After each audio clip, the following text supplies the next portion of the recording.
यानी एपोगैमी अपयुग्मन अगुणित भ्रूण कोश में अंड कोशा के अलावा अन्य किसी दूसरी कोशा जैसे सहायक कोशा है प्रतिमुखी कोशा से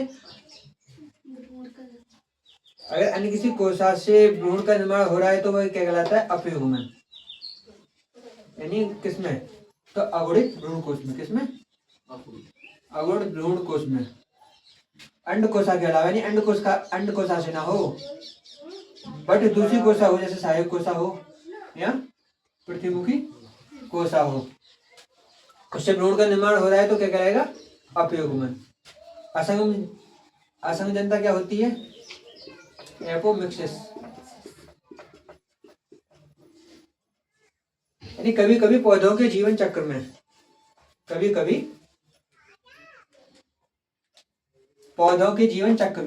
युग्मक संलयन या अर्धसूत्री विभाजन नहीं होते।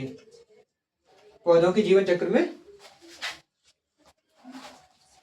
युग्मक संलयन और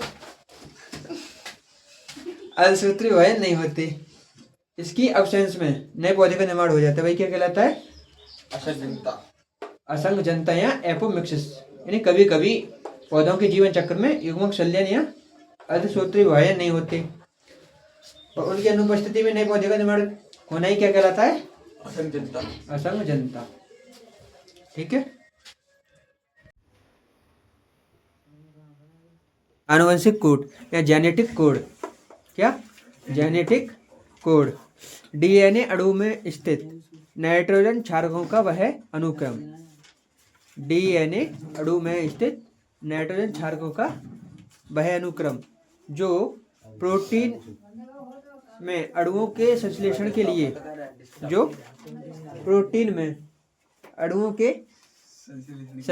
लिए मैसेज देता है, क्या कहलाता है? आनुवंशिक कोड या जेनेटिक कोड। ठीक है। यानी डीएनए अणु में नाइट्रोजन क्षारकों का वह अनुक्रम जो प्रोटीन के अणुओं के संश्लेषण के लिए मैसेज देता है, क्या कहलाता है? आनुवंशिक कोड। कोडॉन क्या होते हैं? तो न्यूक्लियोटाइड का वह समूह। किसका? न्यूक्लियोटाइड का वह समूह जो एमिनो एसिड को मैसेज देता है। यानी न्यूक्लियोटाइड का वह समूह जो एमिनो एसिड को मैसेज देता है, क्या कहलाता है? कोडॉन। एंटी कोडॉन क्या होते हैं? तो टीआरएनए अणु के 3 क्षारक समूह। किसके? टीआरएनए अणु के 3 क्षारक समूह जो कि एमआरएनए के कोडॉन को पूरक करते हैं, कंप्लीमेंट करते हैं, क्या कहलाता है? Anti codon.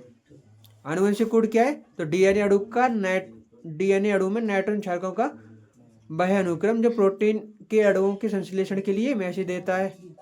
कोडॉन क्या होता है? न्यूक्लियोटाइड का वह समूह जो एमिनो एसिड को मैसेज देता है। एंटी कोडॉन क्या होता है? एमआरएनए के 3 क्षारक समूह जो कि टीआरएनए के 3 क्षारक समूह जो कि एमआरएनए के कोडॉन को कंप्लीमेंट करते हैं, क्या कहलाता है? Anti codon.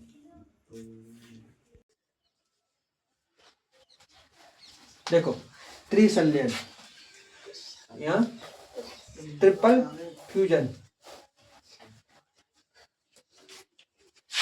क्या? Triple fusion.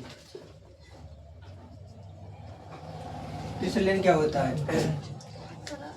पराग नलिका से फ्री 2 नर केंद्रक। क्या? पराग नलिका से फ्री 2 नर केंद्रक एक मादा केंद्रक के साथ कॉम्बिनेशन करता है, दूसरा द्वितीय केंद्रक के साथ कॉम्बिनेशन करता है। द्वितीय केंद्रक कहाँ होता है? तो भ्रूण कोश में। द्वितीय केंद्रक कहाँ होता है? भ्रूण कोश में। यानी पराग नलिका से 2 फ्री नर केंद्रक एक मादा केंद्रक के साथ कॉम्बिनेशन करता है, दूसरा द्वितीय केंद्रक के साथ। द्वितीय केंद्रक में पहले से कितने केंद्रक होते हैं? 2। संलयन के पश्चात कितने हो जाते हैं? 3। इसे ही क्या कहते हैं? त्रिसंलयन। त्रिसंलयन कहाँ होगा? भ्रूण कोश में। कहाँ होगा? ठीक है।